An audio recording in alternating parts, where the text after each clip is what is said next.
manufacturing system, we have Mr.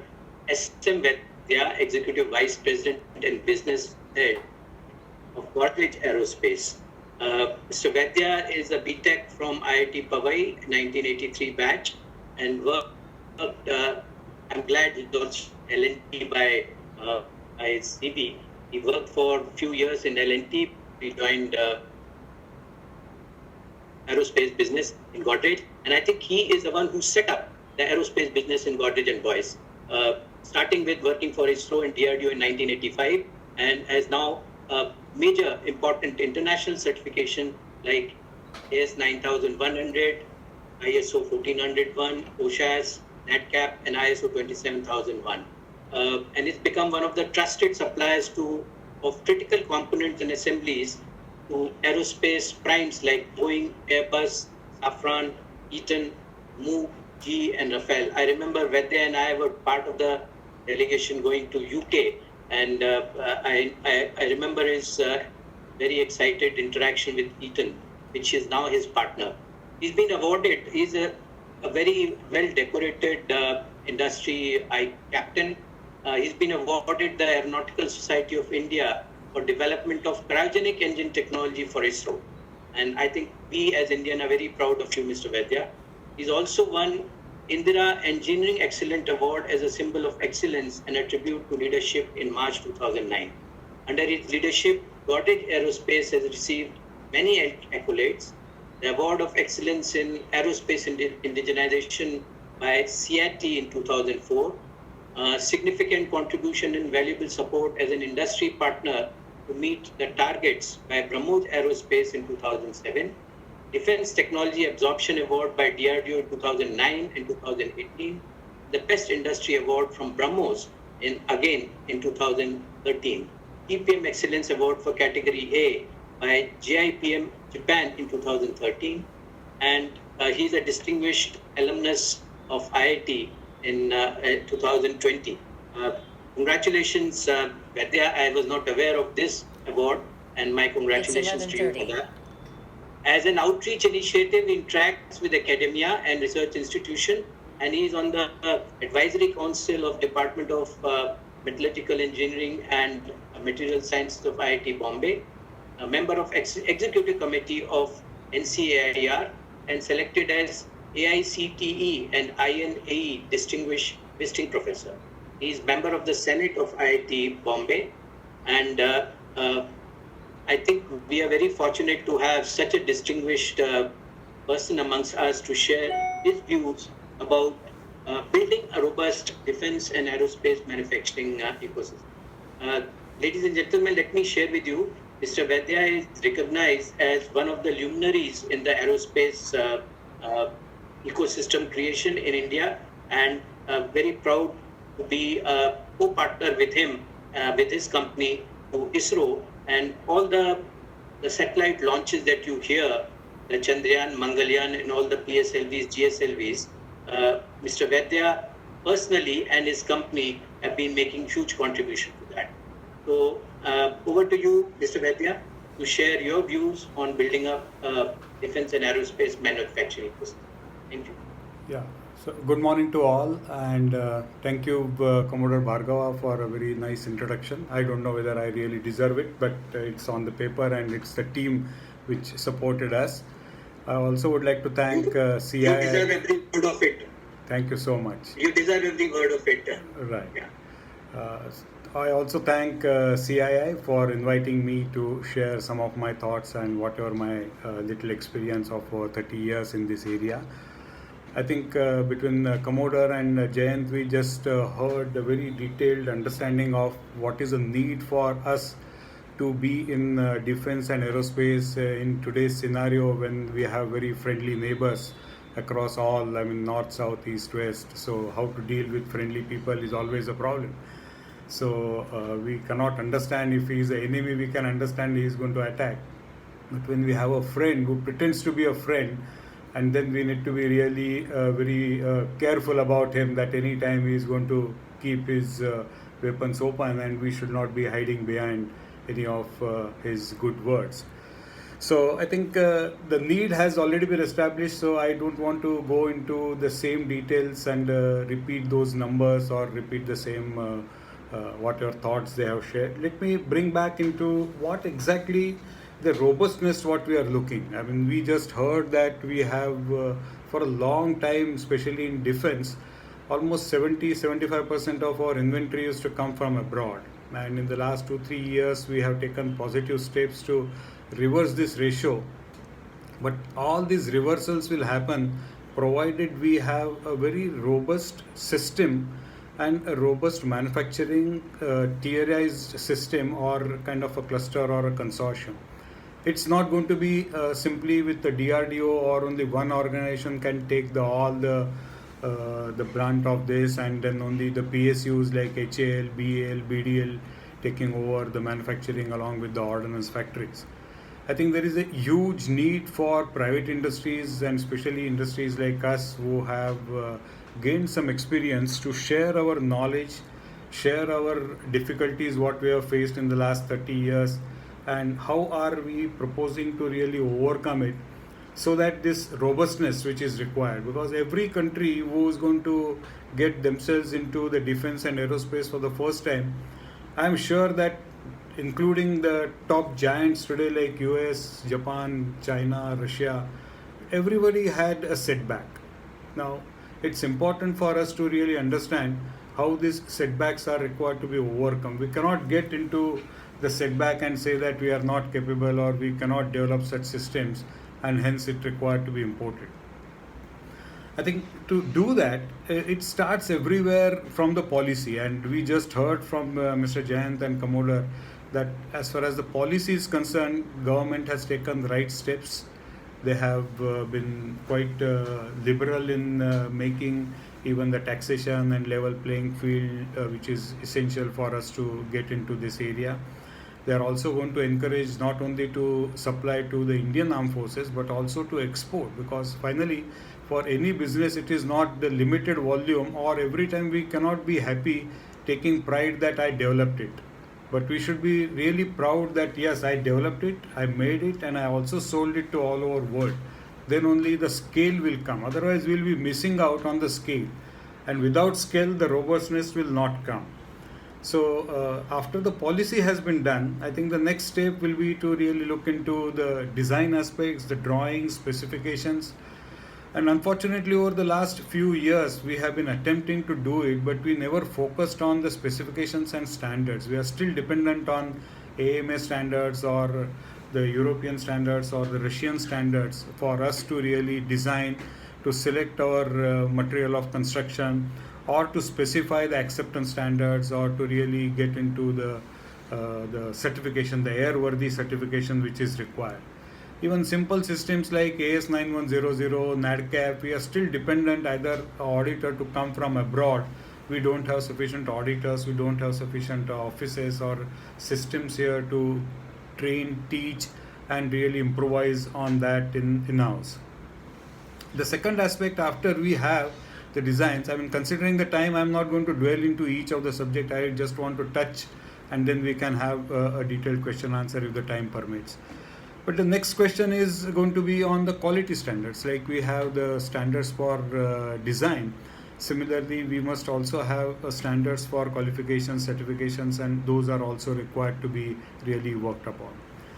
The next area is the technology focus, and here, as we said, that R&D is the most important, but I think there has to be something more than R&D. R&D is basically to find out at very grassroots level, but the application comes through a technology area, and we probably lag there. We know how to do the basic fundamental R&D, but from that R&D to take it to a final product or to a final technology which will evolve a process for manufacturing a particular defense or aerospace item or a subsystem requires to be really focused, the basic R&D. And therefore, I recommend and invite that we should really think as to how we should further leverage the academia industry partnership, because there is quite a lot of good work which is being done in academia, but it doesn't reach to the industry at the right time. And then the professor doesn't get required funding, and then the students don't get attracted if there are no fundings, the research gets stalled at that location, at that position. So I think there is a need for us to really look into how we really work together between India, industry and the academia, like public-private partnership. I think this is another area we should really look together. And each of these our states, I think we have some good colleges, good engineering understanding people and professors, and students are ready to come forward. Startups are going to evolve as a part of this only. Then I think the next level what we have to see is whether do we have an infrastructure. If you really ask me, you were just got in my introduction that I set up the entire ecosystem for Godrej Aerospace.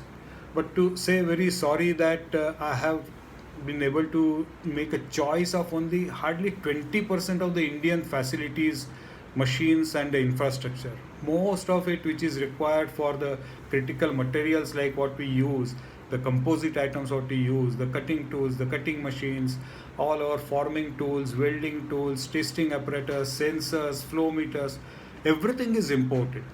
So it is not only the basic manufacturing which requires to be emphasized, but I think we should also find out how do we encourage the machine tool manufacturers, how do we encourage the other consumable manufacturers to really set up and create that kind of a ecosystem. Then only we'll be able to move towards the robust system in defense and aerospace.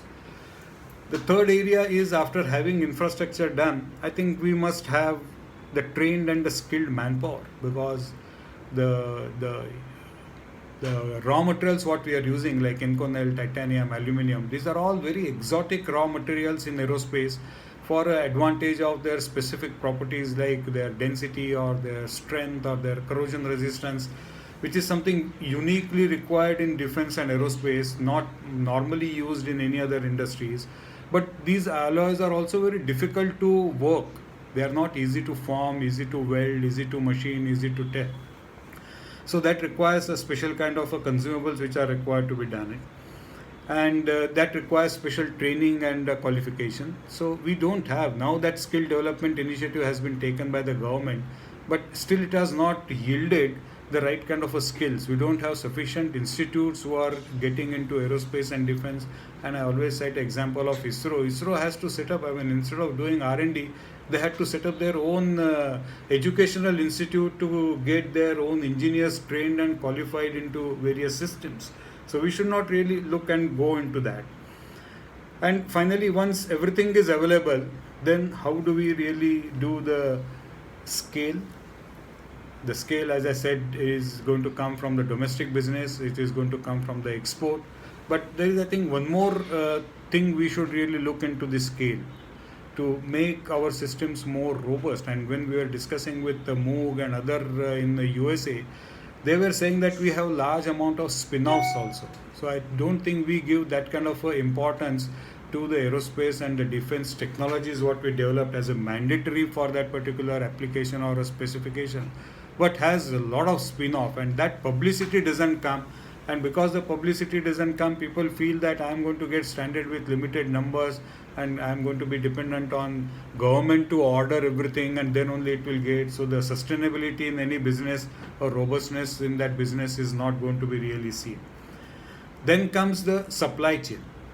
Do we have really the large houses only who are trying to do everything? When HAL, BDL, ordnance factories, BL, they started making right from washer to the entire aircraft. It's only in the last few years they have started encouraging the small and medium industries to come forward and do at least component level manufacturing, which is being done by the defense offsets and which is also being targeted by many of larger houses like us and L&T, that we want to also have our own ecosystem. Like success of auto industry is not because Maruti got involved into doing everything. The success is because they developed ancillaries, and when the ancillaries came up, then only the progress in the auto industry started. And it's a very established model. We should not hesitate in repeating something which is established and which is something time tested in India to do that. And then finally, just to conclude, I think I know I have taken more than 14-15 minutes, but to provide the time, I will give a lot of impetus and stress on the culture. I think we lack in the aerospace culture. There is definitely a good amount of work has to be done on developing this culture, and I will break that culture into first as a system culture. What does AS 9100 taught us is beyond the ISO 9000. ISO 9000, I think, by getting it into everyone, and we have made it very cheap. We have really taken out the essence of ISO, but AS doesn't allow that. AS requires you to maintain the transparency, that is by having a good traceability, by having a good qualifications, approval, attestations of all the facilities. So a good system which is going to give us the robustness has to be worked first. The second is going to be on quality. As you know that we don't get a second chance in aerospace and defense. If missile or aircraft is fired or it is flown and develops a snag, there is no way you can go half the way through and try to make an attempt to repair it. It has to be first time right and every time right. So first time right, every time right is going to be very, very critical, and that is where the quality culture has to come. Then if you want to sustain into the global business, I think the productivity culture comes the most important, and that is what we learned when we established our TPM practices. How Japanese industry really took head on with the American industries in the auto industry by improving their productivity and then making their product quality wise good but also cheaper. I think that is something what we should do. We have fortunately a labor arbitrage, and if that labor arbitrage is multiplied with the productivity, I think we'll do a great job. The next steps are going to be the innovation and the safety. When we started entering into the export business, we saw that along with the quality culture, every customer who came, he was giving a huge importance to the safety and the environmental protection. So he was asking us to go for ISO 14000 and OSHAs and all those certifications which are required, and they started monitoring our good practices in these areas. Then we have the financial culture which is required. We take it very easily. We really don't go into the every aspect. I think most of us are landing up into a very large inventories, and we don't really know how to do a good project management to ensure that the inventories are created at the right spots and the right steps, and it gets converted into a finished good at the earliest. And then there are two important cultures which we are focusing. One is every corporate has its own culture. So there is nothing wrong in saying that my corporate has these values and we cherish that, and that is how the Godrej is sustaining for last 122 years. And there is nothing wrong in promoting our own corporate cultures. Then I think we are forgetting when we are trying to copy the Western manufacturing. We also have an Indian religious culture, which plays a very important role in our aspect of manufacturing. And are we giving the due credit to our Indian culture, and are we promoting that also? Like we always praise the Japanese culture, but why we don't praise Indian culture? We are working in India, we want to make India self-reliant. Then yes, take a good part of Japan. I am not saying that we should not take, but there are a lot of good things in India also which we should really bring it into notice of everyone and practice it. And lastly, I will say that today we are into a digital world. This conference sitting at home would not have been possible had the digitization not occurred sufficiently. The IoT would not have happened sufficiently. These 90 days we would have just relaxed and maybe watched TV or something, or if the TV also would not have been there, I don't know what we would have done. But I'm sure that all of us sitting at home for those 90 days, our learning was quite deep, because when we are on the office, we get bogged down with our day-to-day activities. We got a lot of time. So we should not forget digitization, IoT, automation, and bring that into our manufacturing also. And since this was all related to the manufacturing and the robustness, I thought that I will conclude by saying that we are definitely onto it. We need to be onto it. We have a golden opportunity. I think everything which has happened, irrespective of what the impact we are having because of COVID, but the COVID has given us this kind of a very strategic advantage today to really think on this defense and aerospace, and Once again, I congratulate CII for holding this in this difficult time, this particular conference, and giving me opportunity and able to share my views and thoughts. So thank you so much again, and over to Commodore Bhargava, and I'm open for question and answer if it is there. Thank you so much, all of you. Thank you, Mr. Vedya. I think it's always a pleasure listening